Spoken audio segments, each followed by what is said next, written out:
ሰላም ጤና ይስጥልን የተከበራችሁ የቱዴይ መረጃ ቤተሰቦቻችን በያላችሁበት የዓለም ክፍል ሁሉ ሰላም ጤና ፍቅር እንዲበዛላችሁ እየተመኘው አሁንም እንዲሁ ከሀገር ውስጥና ከመላው ዓለም የተሰሙትን እጅግ ሊደመጡ የሚገባቸውን ወሳኝ እንዲሁም ሰበር የሆኑ መረጃዎችን በማጠናቀር ወደ እናንተ ይዤ ብቅ ብያለሁ። እናንተም ክቡራን አድማጮች ለጥቂት ደቂቃ እስከ ፍጻሜው አብራችሁኝ በመቆየት እነዚህን ወሳኝ የሆኑ መረጃዎች እንድታደምጡኝ እየጋበዝኩኝ ቻናላችንን ሰብስክራይብ በማድረግ ቤተሰብ ይሁኑ እያልኩኝ ለሰዓቱ ወደ አጠናቀርኩላችሁ ዝርዝር መረጃ በቀጣይ ማቀና ይሆናል። እስከ ፍጻሜው አብራችሁኝ ቆዩ። ጠቅላይ ሚኒስትሩ የፓርላማ ማብራሪያ እያነጋገረ ቀጥሏል። በትግራይና በአማራ መካከል ግጭት ይፈጠር ዘንድ ፍላጎታቸው እንደሆነ የሚያሳይ የተባለለት ንግግራቸው ላይ የትግራዩን ጩኸት ሙዚቃችን ነው ሲሉም ተደምጠዋል። ህዝቡን ባንዳም አመጣሁት ያሉትንም እድገት ሊገነዘብ ያልቻለ እያሉ ሲሰድቡም ተሰምተዋል። የብልጽግናው ፕሬዝዳንት ወደ ህዝቡ ይህንን ተአምር የሆነ እድገት እያመጣሁለት እንደሆነ አልተረዳኝም፣ የኑሮ ውድነቱን አቃይልዬ እንዴት አያደንቀኝም፣ ይህንን ሁሉ የድሃ ቤት እየሰራሁ እንዴት ሙገሳ አያቀርብልኝም እያሉ በየንግግራቸው መካከል ምሬትን ሲያቀርቡም ነው ያሉት። ጎረቤት ሀገራት ጋር እንኳን ሲነጻጸር የኢትዮጵያውያን ዜጎች ደሞዝና ገቢ ያለው ልዩነት እየታወቀ ነዳጅና መብራት፣ ውሃና ሸቀጦች ከጎረቤት ሀገራት በእጥፍ የቀነሰ ዋጋ እያቀረብን ነው የሚል ማነጻጸሪያ አድርገው የሚያቀርቡ መሪ ያላት ኢትዮጵያ ፓርላማው ውስጥ የአንድ አካባቢ ማህበረሰብ እየጠፋን ነው ጩኸትም ሙዚቃችን ነው ሲባልበት ውሏል። የብልጽግናው ፕሬዝዳንት 1 ሚሊዮን ተፈናቃይ በረሃብና በበሽታም በሞትና በህይወት መካከል ያለበትን የትግራይ ክልልን ደሞዝም ሸቀጥም ነዳጅም ከልክለው በህወሓት ጋር እየተነታረኩ እያደቀቁት ያለን ህዝብ እዛ አካባቢ ያላችሁ ሰዎች ትንኩሳችሁ ጩኸታችሁም ሙዚቃችን ነው ያሉበት ማብራሪያም ነው ያቀረቡት። አቀፍ የመገናኛ ብዙሃንን ትኩረት ጭምር የሳበውና በርካታ ምላሾችም የተሰጠበት ንግግራቸው ግን የቀደመው የጥፋት አጋራቸው ሻዕቢያን ጭፍጨፋን የፈጸመ ዘራፊና የጦር ወንጀለኛ አድርገው ያቀረቡበትና እሳቸውን ደግሞ የትግራይ ህዝብ ሲከላከሉ እንደነበር የተናገሩበትም ነው። በዚህም የተነሳ ጋብዘው ካስገቡት ሻዕቢያ ጋር መጣላታቸውን ሲገልጹ ሽረን ማስለቀቅ ስንጀምር ጸቡ ተጀመረ፣ አክሱም ወጣት ሲረሸን ተፋፋመ፣ አድዋ ላይ ተጋጋለ፣ አዲግራት ላይ ጫፍ ደረሰ በሚል ያቀረቡበትም ሆኗል። የሻዕቢያ ወታደሮች መቀሌ ገብተው እንዳይወርዱም ተከላክለናል ሲሉም አክለዋል። ጠቅላይ ሚኒስትሩ ይህ ንግግር በአግባቡ የሚገልጸው ሁነት ራሳቸው ያደረጉት ትላንት ምን ብዬ ነበረ ቀርቷል ሲሉ የተናገሩት ይመስላል። ዛሬ መቀሌን ከሻዕቢያ ጠበቅ ነው የሚሉት ትላንት መቀሌን እንደ በሻሻ አደረግናት ያሉ ሰው ናቸው። አሁን መቀሌ አንድ ቤት እንዳይፈርስ አደረግን ሲሉ የሚናገሩት ትላንት የትግራይ ኃይሎችን ለምን ወንድ ከሆኑ መቀሌን አይጠብቁም ነበር እያሉ መናገራቸውን ሾርት ሚሞሪያን የሚሉት ህዝብ እንደሚዘነጋው ስለሚገምቱ መሆኑም አይቀርም። ከ4 ዓመታት በፊት በነበረ ጦርነት የትግራይ ህዝብን ተከላከል ነው የሚሉት መሪ ከ4 ቀናት በፊት ግን ህዝቡን ትራንስፖርት ከልክለው ሸቀጦችን በድሮን የደበደቡ እንደነበርም ልብ ይለዋል።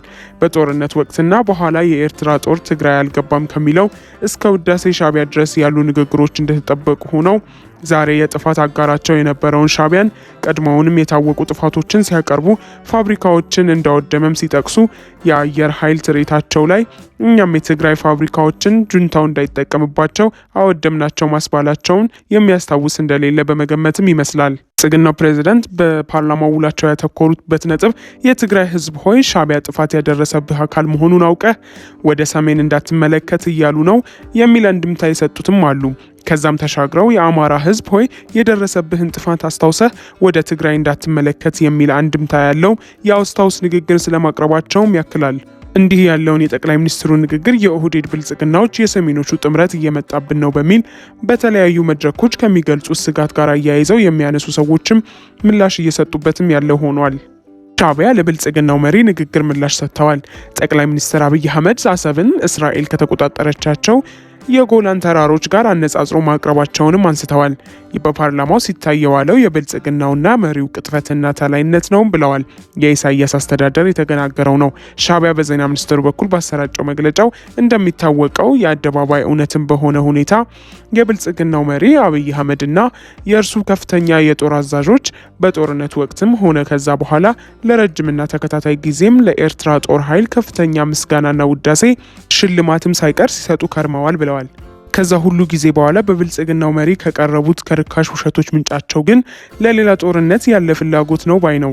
የሻዕቢያው አገዛዝ በኤርትራ ላይ የታቀደው ቀጣይ የጦርነት አጀንዳው የባህር ዳርቻ ሉዓላዊ መዳረሻችን ይሆናል በሚል ጦርነቱን ምክንያታዊ ለማድረግ የተሰጠ የሽፋን ንግግር ነው በማለትም ያስረዳል። በእርግጥ ጠቅላይ ሚኒስትሩ ከሰሞኑ ኋላ ቀር ባለሚግ 21ዎች እያሉ ያጣጣሏቸው የአስመራ ሰዎችን ዛሬም አየር ኃይላችን አሁን ከ100 በላይ አውሮፕላን አለው፣ ለውስጥ ጠላት ሳይሆን የምንዘጋጀው ለውጭ ነው ሲሉም ተደምጠዋል። ሻዕቢያ ለብልጽግናው መሪ ንግግር የሚሰጠው ምላሽን ቀጥሎ የእስራኤልን የጎላን ተራሮች የያዘችበትን መንገድም ጠቅሶ የብልጽግናው መሪ እኛ ላይ የዛቱትና ይህንን ንግግር ያደረጉት የጦርነት ፍላጎታቸውን በግልጽ ባሳየ መልኩ ነው ብለዋል። ጠቅላይ ሚኒስትሩ ሻዕቢያ ላይ ባነጣጠረው ማብራሪያቸው የፊልድ ማርሻሉንም ቃል ተውሰው በባሌም ሆነ በቦሌ ቀይ ባህር እንገባለን፣ እስራኤልን ጎላ ተራሮችን ለብሔራዊ ጥቅሟ እንደያዘችው ሁሉ እኛም አሰብን እንጠይቃለን ሲሉ መናገራቸውም ይታወቃል። እኒያ ብልጽግና በመሪ ደረጃ ምልልስ ውስጥ ናቸው። ከሳምንታት በፊት ፕሬዝዳንት ኢሳያስ አፈወርቂ አብይ አህመድና ስብስባቸውን የብልጽግና መሪዎች በጥቅሉ ድሮን በዚህ መጣ፣ ድሮን በዚህ ያለ ወዘተ እያሉ የሚናገሩ ፈሪ፣ ስስታም፣ ሰነፍ፣ ለማኝ በሚል መግለጻቸውም አይዘነጋም። የጠቅላይ ሚኒስትር አብይ አህመድ ውሸቶች ዛሬ መነጋገሪያ ይሁን እንጂ ከቀደሙ የእርሳቸውም ይሁን የአገልጋዮቻቸው ንግግሮች ጋር እየተነጻጸሩ ጎምዛዛ ቀልድ እየተሰራባቸው የሚገኙ መሆናቸውን በተመለከተ ሻዕቢያ ወጣው መግለጫ ልክ ቢሆንም የኢሳያስ አገዛዝ በትግራይ ጦርነት የፈጸሟቸው ወንጀሎችን ሀቅ ግን የሚቀይሩም አይሆኑም። ፋኖ ኃይሎች በአማራ ክልል ከባህር ዳር ከተማ ቅርብ ርቀት ጥቃት ማድረሳቸውን ሲገልጹ፣ የብልጽግናው መንግስት ደግሞ በጎንደር አቅራቢያ የድሮን ቅኝት ማከናወኑም ተሰምተዋል። ጠቅላይ ሚኒስትሩ ከፋኖ ጋር ድርድርን አማራጭ እንዳይደለም የሚቀበሉት የይቅርታ ንግግር ስለመሆኑ መግለጻቸውም ይታወቃል። የብልጽግናው ፕሬዝዳንት የአማራ የሚሆን የኦሮሚያ ክልል ተፋላሚዎቻቸውን እያናናቁ፣ ነገር ግን ዛሬም የሀገሪቱ ወጣቶች በእነዚህ ጦርነቶች እያለቁ ቀጥለዋል። ዛሬም የብልጽግናው ሰው ድሮ ፋሽን የነበረው ወደ ጫካ መግባት ነበረ፣ አሁን እኮ እጅ መስጠትን ፋሽን አደረግነው ሲሉም ተሰምተዋል። እንዲህ ያለ አማራጭ የሚያቀርቡ ነፍጥ የነሱ ኃይሎችን ደናቁርት እያሉ የሚናገሩት አብይ ያፈነገጡ ግለሰቦች ጋር ከመነጋገር ስለምን ከአማራ ፋኖ ብሔራዊ ንቅናቄ ጋር አትደራደሩምና የክልሉ ጦርነትንም አታስቆሙም የሚለው ጥያቄ ደግሞ በፓርላማም ቀርቦላቸዋል። እሳቸው ግን ይቅር እንደሚሉ ጠቅሰው የተለመደውን ለመነጋገር ክፍት ነን የሚልን ገለጻ አሰምተው የድርድር ጥያቄን ግን ገፍተው የፋኖ ኃይሎችን የአደረጃጀት ስያሜ ማጣጣላቸውም ይታወሳል። ብልጽግና አሁንም የክልሉ ጦርነት ብቸኛው መፍቻ መንገድ እጅ መስጠት ነው ብለዋል። የድርድር አጀንዳም ከሸልፉ ከተነሳ ሰነባብቷል። አዲስ የተፈጠሩ የፋኖ አንድ አደረጃጀት አሁን ላይ ከድርድር ጋር በተያያዘ ምን አቋም አለው በሚል በቅርቡ ጥያቄ ከቀረቡላቸው የፋኖ አመራሮች መካከል አንዱ የሆኑት አስረስ ኒመርም አንድ ድርጅትን የፈጠር ነው ለድርድር ብለን አይደለም ለማሸነፍ ነው የሚል ምላሽንም ነበር የሰጡት። የድርድርን ጉዳይ በተመለከተ ወደፊት አጠቃላይ ተለዋዋጭ ሁኔታዎችን አይቶ የድርጅቱ የበላይ አመራር ውሳኔ የሚያሳልፍ በት ጉዳይ የሚሆን ነው ሲሉ መናገራቸው ይታወሳል። በእንዲህ ያለ ሁኔታ ውስጥ ባለበት ክልሉ መመጠን መሻሻል ያሳዩ እንጂ የሚፈጸሙ ጥቃቶች ግን አሁንም መቆሚያ ያገኙ አልሆኑም። የፋኖ ኃይሎች ትላንትናና ዛሬ ከባህር ዳር ቅርብ ርቀት ባሉ ስፍራዎች ላይ ጥቃት ማድረሳቸውንም አሳውቀዋል። እንዳጣ፣ እሪ በከንቱና ጭንባ ተብለው በሚጠሩ ስፍራዎች በጉዞ ላይ በነበሩ የመንግስት ኃይሎች ላይ አደረስ ነው ያሉት ጥቃት ያስከተለው ጉዳትን በተመለከተ በዝርዝር ባይገለጽም ከክልሉ ዋና ዋና ከተሞች ውስጥ አንዷ በሆነችው ጎንደር አቅራቢያ በተለይም ማዘዘው ድረስ ደግሞ የድሮን ቅኝት ስለመስተዋሉ መረጃዎች ያመለክታሉ። ትላንት በሰሜን ወሎ ዞን ፍላቂት ገርገራ፣ እንደዚሁም በምዕራብ ጎጃም ዞን ደንበጫ ወአድ አካባቢ የነበሩ ጥቃቶችና ውጊያዎችንም ከፍ ያለ ሰብአዊ ጉዳት ያስከተሉ እንደነበሩ የሚዘነጋም አይሆንም። ትግራይና ወደ ትግራይ የሚደረጉ በረራዎች ዳግም ተጀምረዋል። ህወሓትን ማውገዝ የተሰኙ ሰልፎችም ቀጥለዋል። ላለፉት ቀናት ትግራይን በተለይም ደግሞ በሰሜን ምዕራብ አቅጣጫ በሚያዋስኑ አካባቢዎች ውጊያ ተደርጎ ሰብአዊ ጉዳት ማጋጠሙ፣ መሀል ትግራይ ውስጥ ደግሞ የድሮን ጥቃት ደርሶ እንደነበርም የሚታወስ ነው። እነዚህ ግጭቶች በአመዛኙ ላለፉት 3 ቀናት ቆመዋል። ይሁን እንጂ ከብልጽግናው መንግስት ድጋፍ የሚደረግላቸው ራሳቸውን የትግራይ ሰላም እያሉ የሚጠሩ አካላት በኩል የሚንቀሳቀሱት በአፋር ድንበር አካባቢም ዛሬም የመሳሪያ ድምጽ ይሰማ እንደነበር መረጃዎች ያመለክታሉ። እንዲያም ሆኖ ሙሉ በሙሉ ከመታደግ በመጠኑም ይሻል የነበሩ አገልግሎቶች በትግራይ ክልል ከቀናት ሙሉ ለሙሉ ክልከላ በኋላ እንደገና ተመልሰዋል።